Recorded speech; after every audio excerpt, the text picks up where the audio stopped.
بسم اللہ الرحمن الرحیم۔ میرے برتن کہاں گئے؟ وہ حیرت سے بڑبڑا کر ادھر ادھر دیکھنے لگی جہاں اس نے آج ہی برتن بنا کر سوکھنے کے لیے رکھے تھے، مگر جب واپس آئی تو یہاں پر کوئی برتن ہی نہیں تھا۔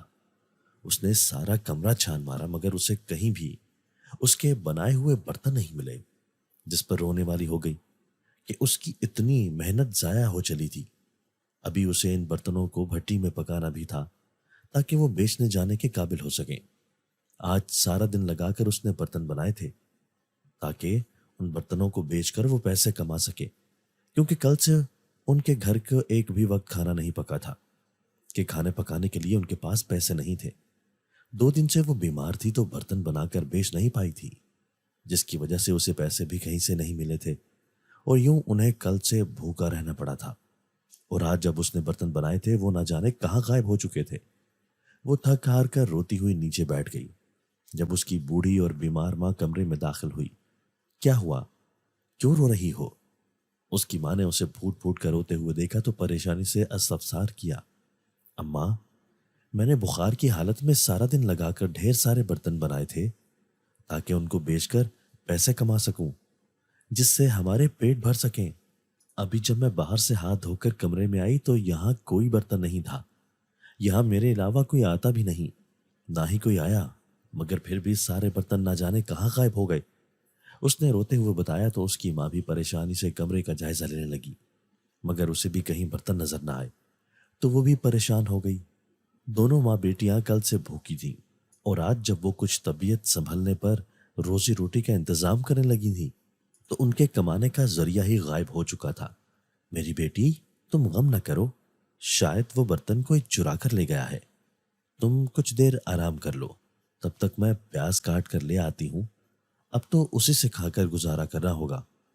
اس کی ماں نے اسے تسلی دیتے ہوئے بے بسی سے کہا تو وہ اپنی ماں کو روتے دیکھ کر چپ کر گئی اور پھر سر ہلا گئی، جس پر اس کی ماں باہر چلی گئی تو وہ بھٹی والے حصے کی طرف چلی آئی جو اس کمرے کے ساتھ والی خالی جگہ پر بنایا گیا تھا، مگر جیسے ہی اس نے وہاں قدم رکھا تو اس کی آنکھیں حیرت سے پھٹی چلی گئیں۔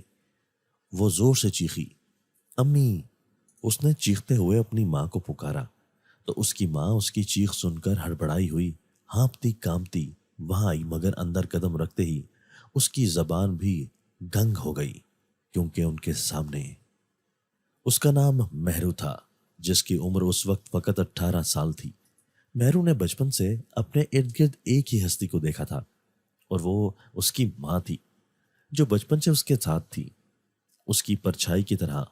مہرو کا کوئی بھائی بہن نہیں تھا، نہ ہی اس نے کبھی اپنے باپ کو دیکھا تھا۔ وہ یہ تک نہیں جانتی تھی کہ اس کا باپ دکھتا کیسا تھا، اور جب کبھی وہ اپنے باپ کے بارے میں اپنی ماں سے پوچھتی تو آگے سے اس کو یہی سننے کو ملتا کہ اس کا باپ مر چکا ہے۔ مگر وہ اپنے دل کا کیا کرتی جو اپنے باپ کی محبت و شفقت کو محسوس کرنا چاہتی تھی، جو کبھی بھی اسے میسر نہیں رہی تھی۔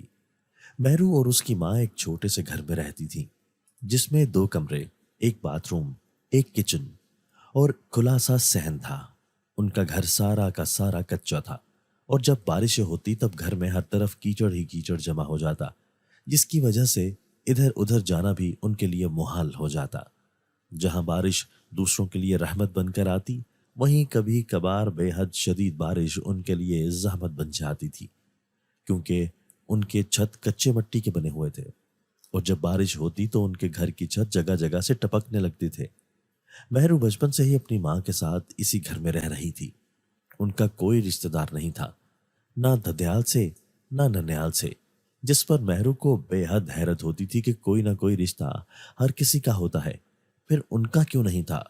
مگر اسے ان سوالوں کے کبھی کوئی جواب نہیں ملے۔ مہرو نے بچپن سے اپنی ماں کو کام کرتے جتے ہوئے دیکھا تھا، پھر چاہے وہ گھر کے کام ہو یا باہر کے کام، مہرو کو اس کی ماں سکینہ نے تن تنہا پالا تھا۔ وہ لوگوں کے گھروں میں کام کرتی تھی جہاں سے ملنے والی رقم سے وہ اپنا اور مہرو کا پیٹ پالتی تھی۔ سکینہ کو اس کی مالکن کے گھر سے بچا ہوا کھانا اور پرانے کپڑے بھی مل جایا کرتے تھے، جس کی وجہ سے اس کی پیسوں کی کافی بچت ہو جاتی تھی۔ مہرو 5 سال کی ہوئی تو اس نے مہرو کو اسکول میں داخل کروا دیا اور یوں وہ مہرو کی طرف سے بے فکر ہو گئی۔ پہلے وہ مہرو کو اپنے ساتھ ہی لے جایا کرتی تھی، جہاں بھی کام کرتی کہ اس کا کوئی اپنا اس کے پاس نہیں تھا جس کے پاس وہ مہرو کو چھوڑ دیتی اور وہ اس کے پیچھے مہرو کی حفاظت کرتا۔ تبھی وہ مہرو کو اپنے ساتھ ساتھ رکھتی تھی، لیکن اب جب وہ اسکول جانے لگی تھی تو مہرو سارا دن اسکول میں رہتی اور اس کی ماں سکینہ اپنے کام پر۔ ان کی زندگی حسرتوں کے بیچ میں ہی گزر رہی تھی۔ مہرو بچی تھی، اسے کھلونے چاہیے ہوتے تھے، تبھی سکینہ اپنے لیے چیزیں لینے کے بجائے زیادہ تر تنخواہ مہرو پر ہی خرچ کر دیا کرتی تھی۔ ان کی زندگی یوں ہی قسم پرسی میں گزرتی جا رہی تھی جب کرتے کرتے مہرو 15 سال کی ہو گئی۔ اس نے میٹرک کے پیپرز دیے تھے، مگر پھر ان پر ایک اور غم کا پہاڑ ٹوٹا اور سکینہ کو فالج کا اٹیک ہوا اور اس کا دایاں بازو ہاتھ سمیت مفلوج ہو گیا۔ اس کا باقی سارا جسم بالکل ٹھیک تھا، مگر اب اس کا دایاں بازو بالکل بھی کام نہیں کرتا تھا، جس سے یہ مسئلہ بنا کہ اب سکینہ لوگوں کے گھروں میں جا کر کام نہیں کر سکتی تھی، نہ ہی اب پیسے کما سکتی تھی۔ جتنی بھی بچت اب تک اس نے کر کے رکھی تھی وہ ساری سکینہ کے علاج پر خرچ ہو گئی اور یوں ان کے گھر میں فاقے ہونے لگے۔ ان کا کوئی رشتہ دار تھا ہی نہیں جو ان کی مدد کرتا اور ان کے ہمسائے بھی انہی کی طرح غریب طبقے سے تعلق رکھتے تھے جن سے وہ مدد بھی نہیں مانگ سکتے تھے۔ تبھی مہرو نے پڑھائی کو خیر بات کہنے کا سوچا اور پھر وہ ایک کمہار کی دکان پر بیٹھ کر اس کی بیوی سے مٹی کے برتن بنانے سیکھنے لگی۔ اسے یہ کام سیکھنے میں 1.5 سال کا وقت لگا تھا۔ کمہار کی بیوی اسے ایک دن کی اتنی اجرت دے دیا کرتی تھی کہ ان کے گھر کا کھانا بن جایا کرتا تھا۔ چونکہ وہ 2 ہی لوگ تھے تو 2 وقت کے کھانے پر زیادہ پیسے خرچ نہیں ہوتے تھے۔ مہرو اب مٹی کے برتن بنانے میں طاق ہونے لگی تھی اور اس نے گھر میں ہی مٹی کے برتن بنا کر بیچنے کا فیصلہ کیا تھا، جس سے اسے اچھی رقم حاصل ہو جاتی، جس سے وہ نہ صرف اپنا اور اپنی ماں کا پیٹ بھر پاتی بلکہ باقی ضروریات بھی پوری کر پاتی۔ اس کے اور بہن بھائی تو تھے نہیں جن پر اسے خرچ کرنا پڑتا، تبھی وہ اب مطمئن ہو کر گھر میں ہی بھٹی بنانے کا انتظام کرنے لگی تھی اور اس میں اس کی ماں سکینہ اپنے بائیں ہاتھ سے ہی جتنے بھی کام ہو سکتے تھے کر دیا کرتی تھی۔ مہرو ساری زندگی نہ صرف سہولتوں کو ترسی تھی بلکہ اپنے رشتوں کو بھی ترسی تھی جو اسے میسر نہیں تھے۔ ایسا نہیں تھا کہ اس نے کبھی اپنی ماں سکینہ سے ان کے بارے میں پوچھا نہیں تھا، اس نے پوچھا تھا اور بہت بار پوچھا تھا، لیکن ہر بار اسے اپنی ماں سے ڈانٹ ڈپٹ ہی سننے کو ملی تھی۔ جب وہ چھوٹی تھی تو اسے اتنی سمجھ نہیں تھی، مگر جیسے جیسے وہ بڑی ہوتی گئی اسے یہ بات ازبر ہونے لگی کہ اس کی ماں کو اس کے باپ سے نفرت تھی، اور صرف اس کے باپ سے نہیں بلکہ اس کی ماں سکینہ کو اپنے مائکے اور سسرال والوں دونوں سے نفرت تھی، یا شاید وہ مہرو کے علاوہ دنیا میں کسی سے محبت نہیں کرتی تھی۔ مہرو اس سب کے پیچھے کا راز جاننا چاہتی تھی جو اسے اس کی ماں نے کبھی بھی نہیں بتایا تھا، اور وہ اس راز کو جاننے کو کوشاں رہتی تھی، مگر جب سے اس کی ماں کو فالج کا اٹیک آیا تھا اور وہ بیمار پڑی تھی تب سے اس نے کچھ بھی پوچھنا چھوڑ دیا تھا کہ اس کے سوالوں سے اس کی ماں پریشان ہو جاتی تھی اور وہ یہ نہیں چاہتی تھی کہ اس کی ماں اس وجہ سے مزید پریشان ہو۔ تبھی اس نے اپنے باپ اور اپنے سگے رشتہ داروں کے بارے میں پوچھنا چھوڑ دیا، لیکن یہ بات اسے معلوم تھی کہ وہ یتیم ہے اور اس کا باپ مر چکا ہے۔ ان کی زندگی یوں ہی بے رنگ بے رونق اور زندہ رہنے کی کوشش کرتے ہوئے گزرتی جا رہی تھی۔ مہرو 18 سال کی ہو چکی تھی اور اس بیچ اس نے اپنے گھر میں ہی مٹی بنانے کا کام شروع کر لیا تھا۔ وہ روز مٹی کے برتن بناتی اور اگلے دن جب وہ پک کر نقش و نگار سمیت تیار کر لیتی تو انہیں بیچنے کے لیے بازار لے جاتی اور پھر جتنے بھی پیسے ملتے ان میں سے آدھے پیسے گھر کے خرچے کے نکال کر رکھ لیتی اور باقی کے پیسے بچا کر گلک میں ڈال دیتی۔ اس کی ماں اس عرصے میں پہلے سے کچھ کمزور اور بیمار پڑ گئی تھی اور وہ اب گھر کے زیادہ کام نہیں کر پاتی تھی، جس کی وجہ سے مہرو کے مٹی کے برتن بنانے کے ساتھ ساتھ گھر کے باقی کام بھی نپٹانے پڑتے۔ گلک میں جمع شدہ سارے پیسے اس کی ماں کی بیماری پر چھو گئے تھے۔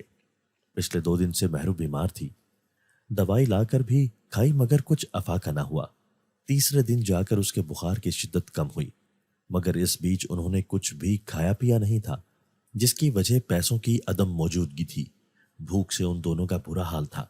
تبھی آج وہ ہمت کرتی اٹھی تھی اور مٹی کے برتنوں کو سانچوں میں ڈال کر رکھتی گئی تھی، اور پھر شام کے وقت وہ اٹھ کر ہاتھ دھونے گئی تھی کہ آ کر ایک نظر سب برتنوں کو دیکھ کر وہ کچھ دیر آرام کر لے گی۔ مہرو ہاتھ دھو کر واپس آئی تو ہکی بکی رہ گئی